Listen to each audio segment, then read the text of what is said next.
বন্ধুরা শুভ দুপুর। তো আজকে আমি রান্না করলাম দই চিকেন। দেখো রান্নাটা কিভাবে করলাম। দেখো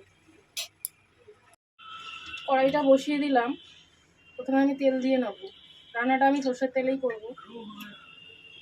আলুটা আমি প্রথমেই ভেজে নিয়েছি। তেলটা গরম হয়ে গেছে। এখানে আমি এলাচ, দারচিনি, লবঙ্গ, সাদা জিরে, শুকনো লঙ্কা, তেজপাতা ফোড়ন দিয়ে দেবো। পেঁয়াজগুলো কুচিয়ে রেখেছিলাম, পেঁয়াজগুলো ভেজে নেব।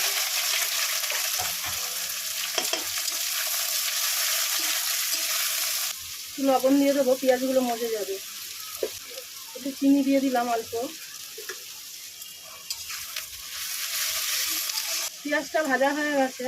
আমি এখানে আদা, পেঁয়াজ, রসুন, কাঁচা লঙ্কা, শুকনো লঙ্কা, টমেটো, সাদা জিরে, গোটা গরম মশলা সব একসঙ্গে পেস্ট করে নিয়েছি। আমি কষিয়ে নেব।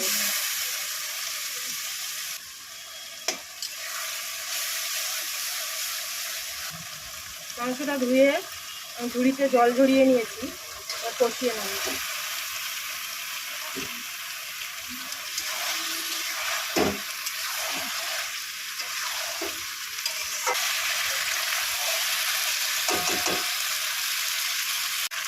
আলুটা আমি আগে ভেজে রেখেছিলাম, আলুটা দিয়ে দিলাম।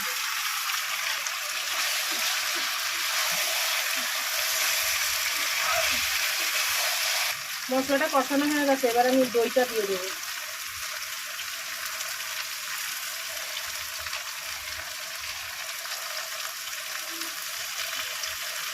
দইয়ের প্যাকেটের মুখটা ছোটো করে একটু কেটে নিলে তাহলে দইটা আলাদা করে ফেটাতে হয় না।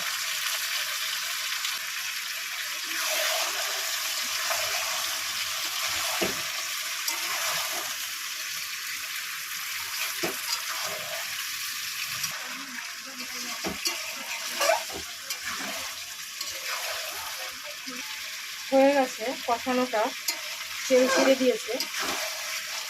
এবার আমি জল দিয়ে দেবো। মিষ্টি বাটিটা দিয়ে জল দিয়ে দিলাম। আরেকটু জল দিলাম সেদ্ধ হওয়ার জন্য।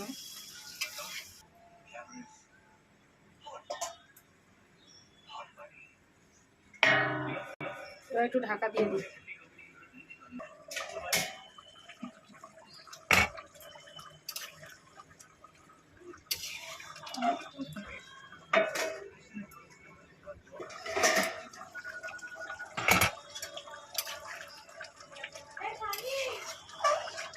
হয়ে গেছে দেখো বন্ধুরা, আমার দই চিকেন রান্না কমপ্লিট। রাখছি, সবাই ভালো থেকো।